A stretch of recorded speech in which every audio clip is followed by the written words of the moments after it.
Thank you all for joining this presentation of our work. PD at its core involves providing socio-technical mechanisms to bring people together and support them in envisioning and enacting change. Inherently, it involves politics. It requires participants to have agency. Agency to engage with institutions, agency to form networks such as worker unions, or agency to engage in civic activism. But what happens if people do not have the agency to voice their self-interest and find themselves distant from the institutions that are meant to support them? Reflecting on our PD experience with a group of trafficking survivors, we argue that PD needs to explicitly focus on supporting participant agency as part of the infrastructuring work. The particular context from where I will be talking is from one study in a long-term engagement with sex trafficking survivors supported by an anti-trafficking organization in Nepal. Nepal is a major site for human trafficking. It is estimated that anywhere between 6,000 to 12,000 girls and women are trafficked annually. People rescued from sex trafficking are vulnerable in several ways. Most of them are young.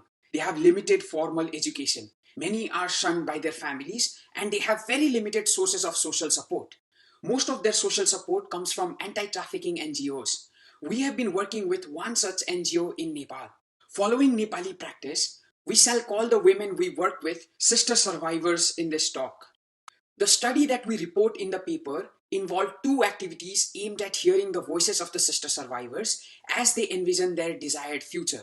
In the first activity, we elicited values around 6 aspects of the sister survivors' lives. They were me, my family, my society, my crafts and skills, my income source, and me and my technology.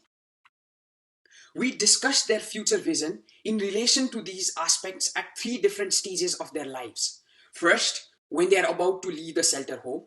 Second, when they feel they have become successful. And finally, when they feel they have become old. The sister survivors felt distant from institutions such as the police and the government. We heard this, for example, in Ashton's comment when she said that the government does not pay attention towards the society's welfare. While they wanted the government to help, they did not see a way to engage with the institutions or even to seek help. For example, Ashtu thought that the government should raise awareness through street plays. Note here that Ashtu herself had participated in street plays for the NGO before. She had mentioned that she liked acting in street plays, and yet she did not see herself doing it with the institutions. The sister survivors felt distant from their families as well. They felt that they were placed at the fringe of their family's decision-making process. They discussed the pressure imposed by their families to marry or to go away to work at a young age. They expressed having limited agency to change it. They also saw that their families were pressurized by members of the community. They felt that this external pressure further pushed them to the margins in their family's decision-making process. All of the sister survivors wanted their society to treat them better, but none saw any possibility for them to engage in moving the society towards their vision. In fact, as we heard in Ashton's account, they felt helpless in engaging with members of the society. Ashton said that sometimes the survivors have no option but to leave the society because of other people. During the activity, the sister survivors mentioned 2 problems that were common in their hometowns. These were child marriage and human trafficking. So we conducted a second session discussing these 2 problems in the context around their homes. They discussed the various factors that lead to the problem. Some of it were similar to what we had heard earlier: limited agency when it comes to family, distant from the government, and a feeling that they could do very little to help. We then moved on to discuss specifically about their villages and hometowns. Upon doing so, they identified local actors involved in the issue and even imagined possible ways to interact and act along with those actors to mitigate the problem. On discussing the interaction in the local setting, they saw a need to strengthen their families, arguing that family members should listen to each other and not to other members of the community. They saw themselves making that possible by interacting with their family and community members to raise awareness. The sister survivors acknowledged that they alone may not be able to raise awareness and bring about change. As the session progressed, they expressed the need to engage with others and leverage external resources to tackle the problem. This included engaging with teachers in the locality to raise awareness and also becoming vocal to share what they know. Building upon it, the sister survivors discussed the use of police to deter community members from perpetuating societal problems. This sort of engagement with the local institutions and powerful entities, such as teachers and the local NGOs, were increasingly formulated as the session progressed. Partaking in small p politics seemed to prepare them to envision engagement with larger elements of the Nepali society. Remember Ashton who had earlier said that the government does not pay attention? Later, she saw the possibility to engage and draw the government attention when she said, if we raise voice in unity, the government may pay attention.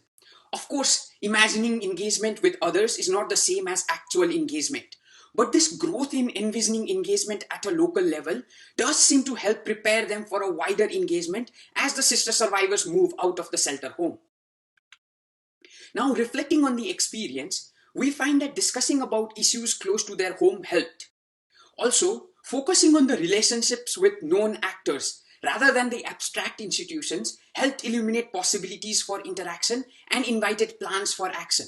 This broke through the othering that we saw when the sister survivors tried to think about more abstract institutions. Institutional large P politics was perceived to be beyond reach, whereas small p politics embodied impersonal responses through known relationships was not. There is a wide consensus that the outcome of PD has to be political for PD to support the realization of democratic ideals. This involves bringing concerned people together to envision and bring change. That is the notion of the publics. This requires the participants to be able to promote self-interest, envision alternatives, and enact the desired future. All of this requires the participants to have agency. Infrastructuring involves the socio-technical mechanism to construct and support the public. Supporting participant agency is implicit in it.